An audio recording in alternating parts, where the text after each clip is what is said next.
You hang suspended over the Caribbean waves, one hand desperately gripping a fraying rope, the other reaching for nothing but salt-soaked air. The edge of a cutlass kisses your throat, and you can feel every heartbeat pulse against its cold steel. Welcome to your job interview, pirate style. Join or feed the fish, cabin boy. The scarred face above you splits into what might be a grin or might be a snarl, hard to tell with half his teeth missing. 15 years of living hasn't prepared you for this moment. Then again, being an orphan on the streets of Bristol hadn't prepared you for much except surviving. And right now, that's all that matters. Below you, the afternoon sun paints the waves a deceiving, peaceful blue. The merchant ship you'd called home for the past year gently rocks beside the massive pirate vessel that caught her, like a Minecraft villager facing a creeper. You know exactly how this ends. The screams from the main deck have mostly stopped now. Funny how quickly surrender happens when there's a blade at your throat and your captor looks like he flosses with barbed wire. Your potential new employer is getting impatient. Tick-tock, boy. Fish ain't got all day.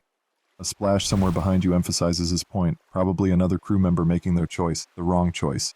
You think about the orphanage master who always said you'd end up swinging from a rope. Well, at least the rope part is accurate. Your first test of survival isn't fighting or plundering, it's saying yes before your throat becomes a second smile.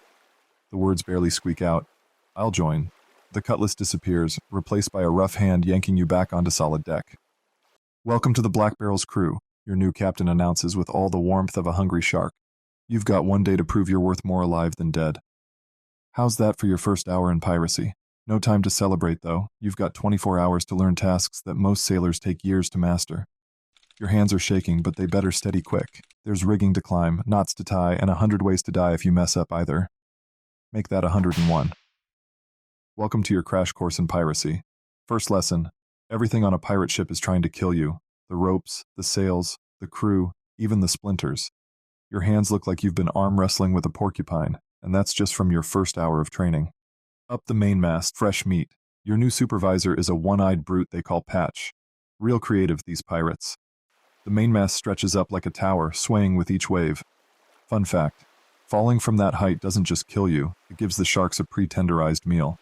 But here's the thing about growing up on the streets. You learned early that surviving means adapting fast.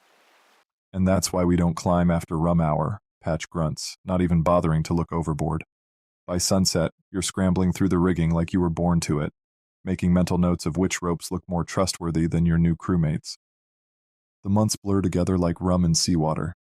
You've graduated from powder monkey to proper crew member, which means more responsibilities and more creative ways to die.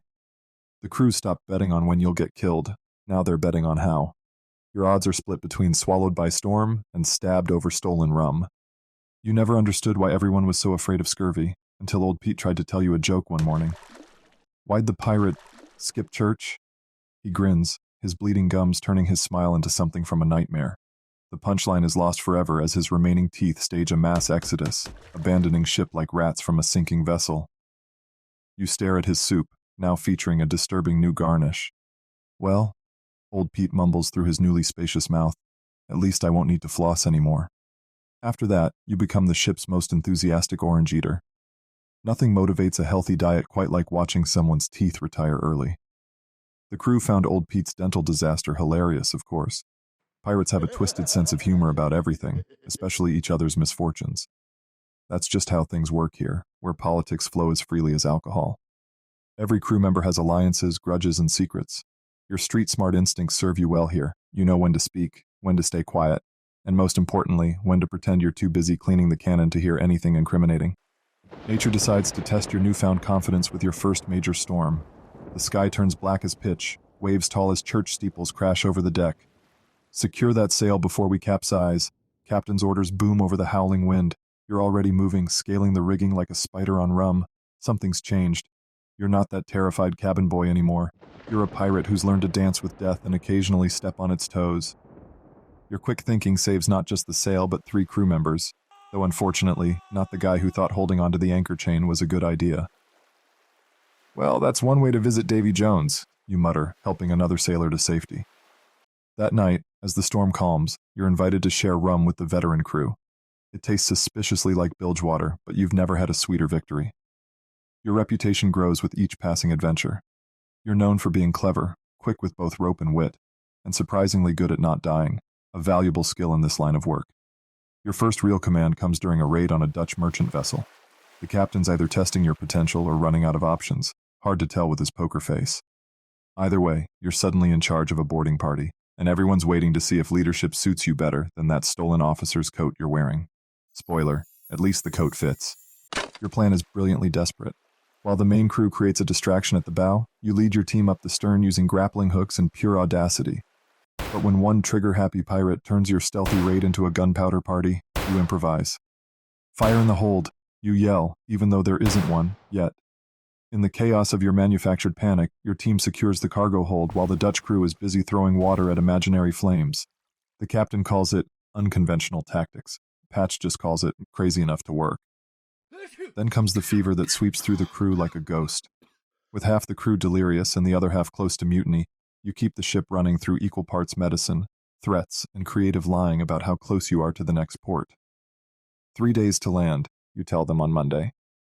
3 days, you repeat on Wednesday. Still 3 days, you insist on Friday. Turns out geography is flexible when your crew is too feverish to read a map. Life has a funny way of coming full circle, like a compass pointing back to where you started, except this compass actually works. 20 years have passed since you dangled over those Caribbean waves, and now you're watching another merchant crew face the same choice you once did. The fear in their eyes. It's the same fear you once wore like a second skin. Their captain's dead. Got brave with a pistol, braver with his last words. "You'll never take my ship," he declared, pulling the trigger with dramatic flair. Turns out checking if your pistol is loaded should come before the dramatic one-liners. His crew, though, they've got that hungry look, the desperate one, the nothing-left-to-lose sparkle that makes veterans like you nervous. But you remember being that scared cabin boy, so you argue for mercy. "Give them a chance," you tell your captain.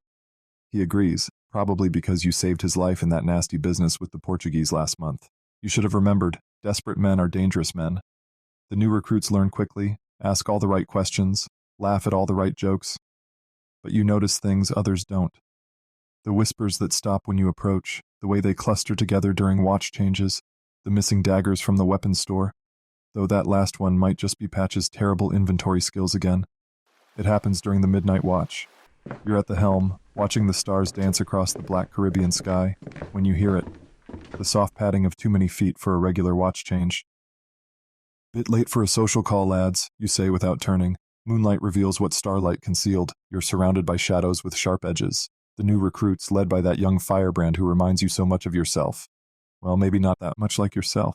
Your hand inches toward your pistol, but you already know how this ends. A true pirate goes down fighting. "Funny," you say as you draw your weapon. "This is exactly how I started." You manage to take 2 of them with you before the rest rush in. "You lads might want to work on your gratitude," you quip, "and your personal hygiene." As you fall, watching your own blood paint abstract art on the deck, you can't help but laugh at the irony. You survived storms, battles, disease, and 100 other ways to die, only to be done in by the same mercy you once received. Your final thought, as the stars fade to black, is that maybe this is how pirates are supposed to go. Not from a noose or a cannonball, but from failing to spot when history's about to repeat itself. They'll probably tell stories about you in port taverns, the clever pirate who rose from cabin boy to legend, only to die by the same kindness that once saved him. But they'll get it wrong, as they always do, because the real story isn't about how you died, but about how you lived, one day at a time, one survival at a time, one lesson at a time. And in the end, maybe that's all any pirate can ask for.